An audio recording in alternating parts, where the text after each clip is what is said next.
Good morning everyone, কেমন আছো সবাই? আশা করি সবাই খুব খুব ভালো আছো। আবার একটা ব্লগ নিয়ে আমি পায়েল চলে আসলাম তোমাদের সামনে। আর আমার পায়েল পেজ আর পায়েল ক্রিয়েশনও জানাই অনেক অনেক স্বাগত। তো আজকে হচ্ছে 2 তারিখ, আর আজ থেকে কিন্তু আমার ছেলের এক্সাম স্টার্ট। ওই জন্য সকাল থেকেই খুব ব্যস্ততা। ছেলের তো যেহেতু সেকেন্ড হাফে পরীক্ষা 1:45 থেকে, তো তাই জন্য তার আগে আবার মেয়ের স্কুল আছে। ওই জন্য সকাল সকাল আজকে ঘরের সমস্ত কাজকর্ম করা হয়ে গেছে, রান্নাও কমপ্লিট অলমোস্ট। তো এখন আগে ওদের খেতে দেবো, খাইয়ে দাঁড়িয়ে নিয়ে মেয়ে স্কুলে যাবে। তো তারপরে আমি কিন্তু ছেলেকে নিয়ে আজকে এক্সামে যাবো, আজকে যেহেতু ফার্স্ট এক্সাম। তো আমি আজকে ওই জন্য ওকে নিয়ে যাব। তো চলো পরপর সব কিছু তোমাদের সাথে শেয়ার করবো। তো দেখো, তারপরে কিন্তু মেয়েকে স্নান টান করিয়ে একদম রেডি করে দিয়েছি, খাওয়া দাওয়া হয়ে গেছে। এবার কিন্তু ছেলে বললো, মা তোমার আর যেতে হবে না, যেহেতু তুমি আমাকে নিয়ে আবার যাবে। তো সেই কারণে আমি ঝট করে দিয়ে চলে আসছি। আর ওর স্কুলে ঢোকা হচ্ছে 10টা 50-এ, ওই জন্য কোনো অসুবিধা নেই। ও 5 মিনিট আগে বেরোলেই চলে যাওয়া যায়।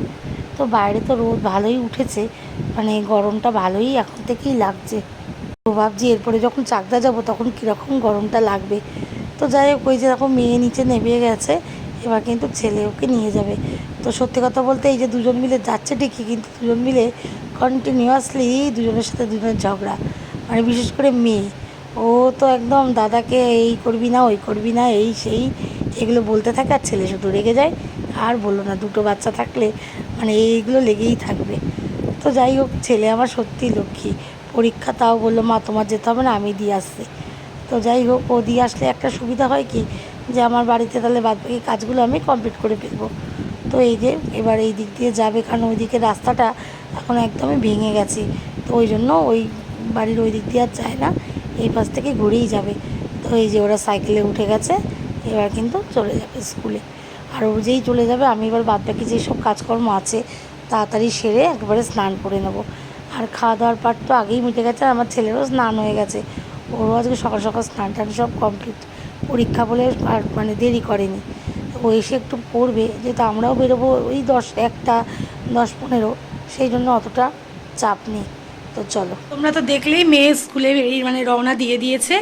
এবার আমি ছেলের স্কুল ড্রেসটাকে একটু মানে প্রেস করে নেব, প্রেস করে রেখে তারপরে তাড়াতাড়ি করে কাজ সারবো, সেরে স্নান করবো, করে আবার ছেলে নিয়ে বেরোবো। তো চলো কাজগুলো কমপ্লিট করে নিই। তো দেখো, আমার ঠাকুর পুজো দেয়া একদম হয়ে গেছে। স্নান টান করে খুব সুন্দর করে দেখো ঠাকুরটাকে আজকে সাজিয়েছে। আজকে অনেক ফুল তুলে দিয়ে গেছে তোমাদের দাদাভাই সকালবেলা। তো সেই কারণে দেখো সিংহাসনটা পুরো আলো হয়ে গেছে ফুলে ফুলে, সাদা লাল ফুলে। আর এইটা হচ্ছে স্থলপদ্ম, পুরো সিংহাসনটা ভরে গেছে। তো আমার ঠাকুরের আসন বলতে, সিংহাসন বলতে এইটাই, এই বক্সের মধ্যেই আমার ঠাকুর রাখা এইটুকু জায়গায়। তো এটাই আমার কাছে স্বর্গ, এটাই আমার কাছে সব কিছু। তো তোমরাও বলো কেমন লাগছে আমার ঠাকুরের আসনটা আজকে।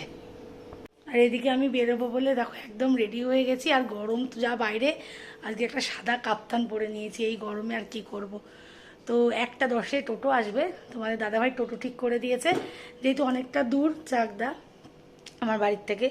তো অন্য সময় তো ছেলে একা একা সাইকেল নিয়ে যায়, কিন্তু পরীক্ষার কদিনের জন্য আমি বললাম যে দরকার নেই, একটা টোটো করে দাও যাতে আমরা একটু যেতে পারি। আজকে প্রথম দিন, আজকে তো যাবই। আর ইচ্ছা আছে অঙ্ক পরীক্ষা দিনে একটু যাওয়ার, কারণ এদিকে তো আবার মেয়েও আছে, ওই জন্য রোজ রোজ তো যাওয়া সম্ভব না।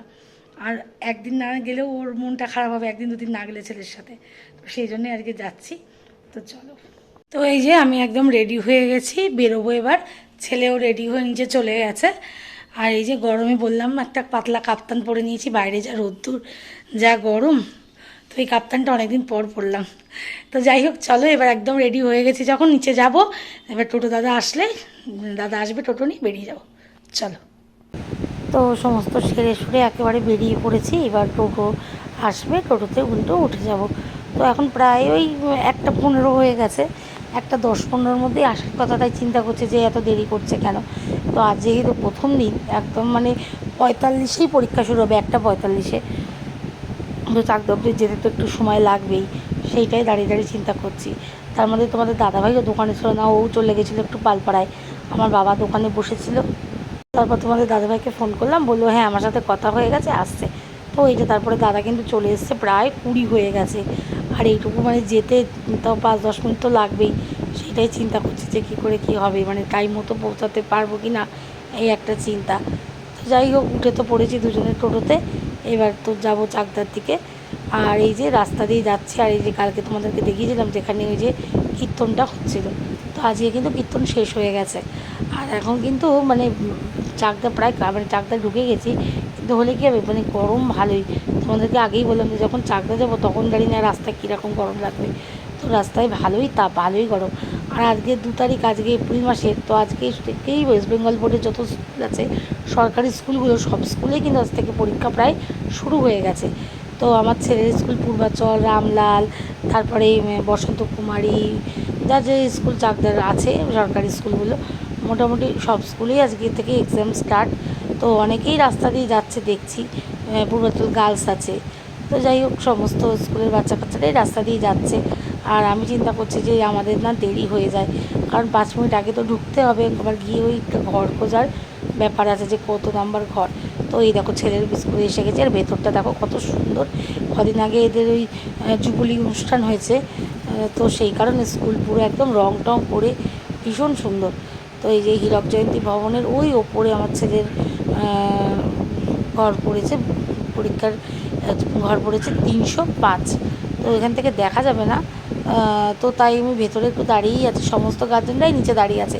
তো শুধু তো 8 নয়, 8-এর সাথে 5 আছে, আর মনে হয় 6 বা 7 যাই হোক কিছু একটা আছে। তো অন্যদের আরেকটু আগে ছাড়বে, আর আমার ছেলের কিন্তু 1 ঘন্টা টাইম, যেহেতু এবার 30-এ পরীক্ষা, ওই জন্য কিন্তু এবার টাইমটা 1 ঘন্টা। তো এই যে এখনও বাচ্চা কাচ্চা মানে পরীক্ষা যাদের আগে হয়ে গেছে তারা কিন্তু প্রায় বেরিয়ে গেছে।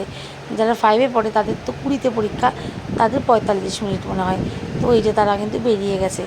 আর এই যে এরপরে আমার ছেলেরও এক্সাম শেষ, আমরাও বাইরে পুরো চলে এসেছি। ঘন্টাখানিকের ব্যাপার ছিল, ওই জন্য তাড়াতাড়ি হয়ে গেছে। তো এবার দাদা আসবে, আমি দাদাকে ফোন করে দিলাম, দাদা আসলে আমরা রওনা দেবো। তো তোমাদেরকে স্কুলটা চারিদিকটা দেখাই, এই যে চাকদা পূর্বাচল বিদ্যাপীঠ। তো যাই হোক, তারপরে দাদা আসলো বলে আমরা টোটোতে উঠে গেছি। তো তখন প্রায় 3টে বেজেই গেছে, আর বাড়ির কাছাকাছি প্রায় এসেও গেছি। 3টে 10-15-এর মধ্যে আশা করি বাড়ি পৌঁছে যাবো। মধ্যে গরমে আমার মাথার যন্ত্রণা শুরু হয়ে গেছে, অসহ্য মাথার যন্ত্রণা করছে। তোমাদের দাদাভাইকে ফোন করে বললাম যে মাথার যন্ত্রণা করছে, আমি আর মেয়েকে আনতে পারবো না, তুমি কিন্তু মেয়েকে চলে যাবে। তো বাড়ি এসে আর কোনো দিকে তাকাইনি, পুরো রেস্ট, মাথার যন্ত্রণার জন্য ওষুধ খেয়ে। তো তারপরে দেখো এই যে এখন একটু রাত্রির হয়ে গেছে, প্রায় 9:30-10টা, বাইরে খুব হাওয়া দিচ্ছিলো। ওই জন্য আমার 2 ছেলে আর আমার মানে মেয়েকে, আমার ভাসুরের ছেলে, আমার ছেলে আর মেয়েকে নিয়ে মাঠে চলে এসেছি। তো ভিডিওটা কেমন লাগলো অবশ্যই লাইক কমেন্ট শেয়ার করো। চলো আজকের মতো গুড নাইট, টাটা।